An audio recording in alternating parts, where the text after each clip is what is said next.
Hello Rajpal भाई, क्या कर रहे हो? जूते पहन रहे हो? आपने गौर फरमाया इधर, ये जो आपके जूते हैं ये थोड़े अलग अलग से नहीं लग रहे? ये दोनों एक ऐसा। हाँ, ये देखो आप। वो मत देखो यार, वो जल्दबाजी में सुबह सुबह ना एक जूता बड़े भाई का पहन लिया, एक जूता मैंने अपना पहन लिया और एक सेंटर आ गया। एग्जीबिशन सेंटर में पूरे दिन भर पूरा दिन निकाल दिया। आधी रात को मालूम पड़ रहा है कि बिजोड़ बिजोड़ पहन के और घूम रहे थे पूरे दिन भर। गड़बड़ हो गया,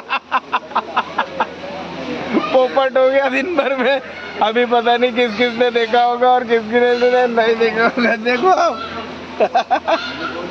डिजाइन, इसका डिजाइन। हाँ,